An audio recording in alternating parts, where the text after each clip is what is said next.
ان لوگوں کا خیال رکھیں، خاص طور سے رشتہ داروں کا جو محتاج ہے۔ آدمی ساری دنیا میں کر لیتا ہے، رشتہ داروں میں نہیں کر پاتا۔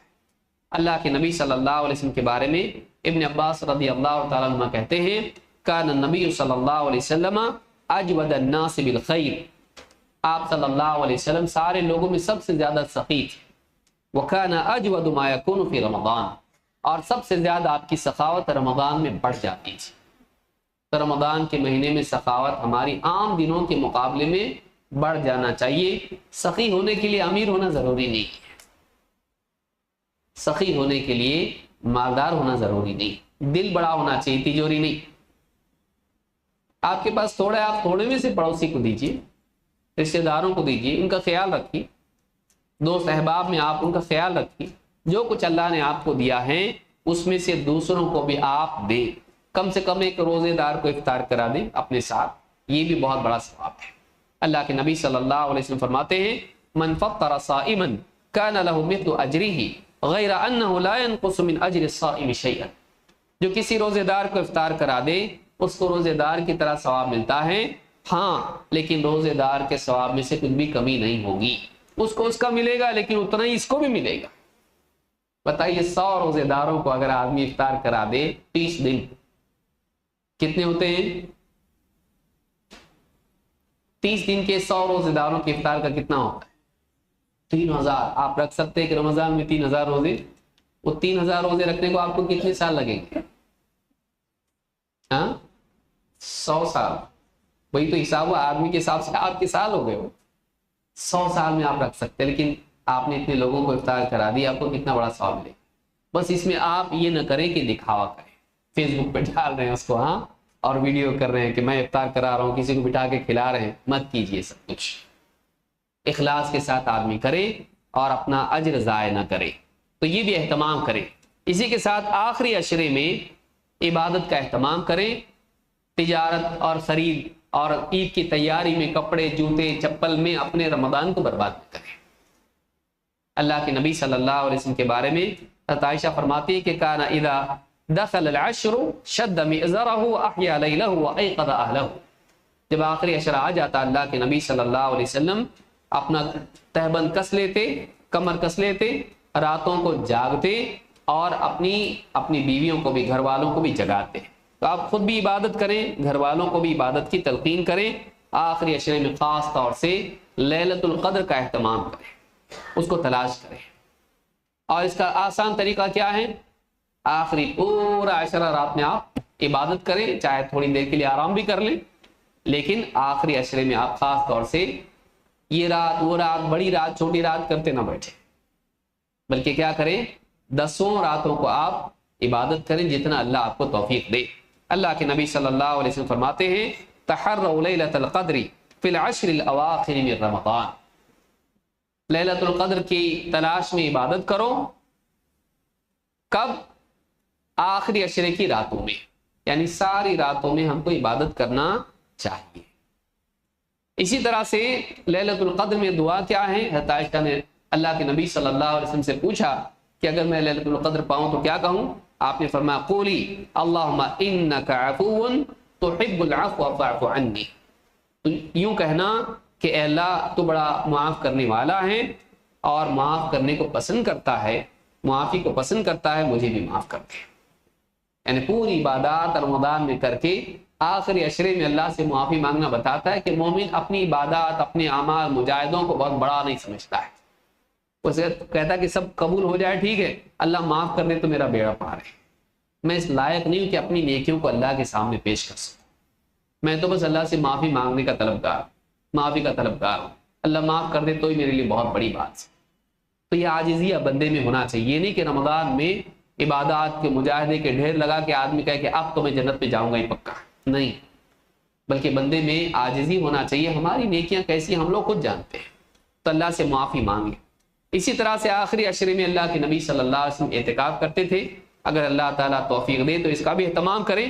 اور اسی طرح سے آخری عشرے میں یعنی عید سے 1-2 دن قبل یا عید کا چاند دیکھنے کے بعد، یہ سب سے افضل ہے کہ انسان صدقۃ الفطر نکالے۔ اکثر عید کی تیاری میں ہم لوگ وہ بھول جاتے ہیں، اور یاد کب آتا؟ عید کی نماز میں، یا عید کی نماز سے پہلے، پھر آدمی کسی کو پیسہ دے کے چھٹی کر دیتا ہے، تو آپ 1-2 دن پہلے بھی اس کو کر سکتے ہیں۔ اللہ کے نبی صلی اللہ علیہ وسلم نے فرمایا کہ صدقۃ الفطر کیا ہے؟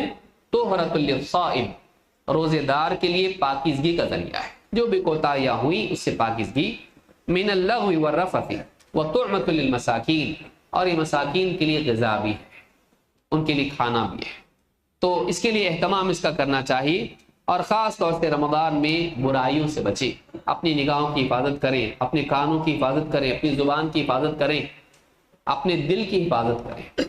موبائل فون پہ بے حیائی کی چیزیں دیکھنا، بے پردہ عورتوں کو دیکھنا، کہ بازار میں تو نہ جائے لیکن گھر میں بیٹھ کے وہ سب کچھ دیکھے جو بازار والے بھی نہیں دیکھ رہے، کیا فائدہ تیرا گھر میں بیٹھ کے؟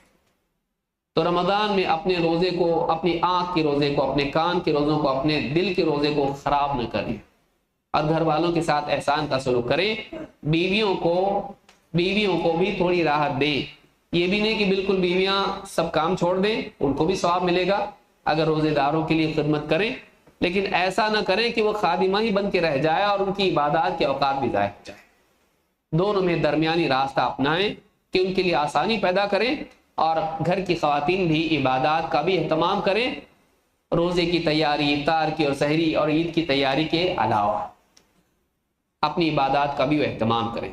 اللہ کے نبی صلی اللہ علیہ وسلم فرماتے ہیں من لم يدع قول الزور والعمل به والجهل فليس لله حاجة ان يدع طعامه وشرابه، جو انسان جھوٹی بات نہ چھوڑے، یا باطل عمل نہ چھوڑے، یا جہالت کی حرکتیں نہ چھوڑے، جھوٹ بات زبان سے، باطل عمل، غلط کام، غلط حرکتیں نہ چھوڑے، اور جہالت کے کام نہ چھوڑے، فَلَيْسَ لِلَّهِ حَاجَةٌ أَن يَدَعَ طَعَامَهُ وَشَرَابَهُ، اللہ کو کوئی ضرورت نہیں کہ یہ اللہ کے لیے اپنا کھانا پینا چھوڑ دے۔ مقصد یہ نہیں تھا کہ تو اسے کھانا پینا چھڑانا تھا، مقصد برائیاں چھڑانا تھا، تو کھانا پینا تو چھوڑ دیا، برائیاں نہیں چھوڑا، فائدہ کیا ہوا؟ اصل سبق ہی تو سیکھا نہیں روزے کا۔ لہذا یہ نہ ہو کہ رمضان کا مہینہ ہمارے لیے بھوک پیاس کا مہینہ بن جائے لیکن وہ تقوی سے بھی محرومی کا ذریعہ بنے، ایسا نہیں ہونا چاہیے۔ اللہ رب العالمین ہم سب کو اس کا اہتمام کرنے کی توفیق دے، اور رمضان کو صحیح طور سے گزارنے کی توفیق دے، گناہ سے، موبائل فون میں اوقات ضائع کرنے سے ہم کو بچائے، گھر والوں پر اور اپنے رشتہ داروں پر اور اقربا پر خرچ کرنے والا ہم سب کو بنائیں، اور اس مہینے کو اپنے تقوی کی تجدید اور اللہ سے قرب کا ذریعہ ہمارے لیے بنائے۔ اقول ھذا واستغفر اللہ لی ولکم۔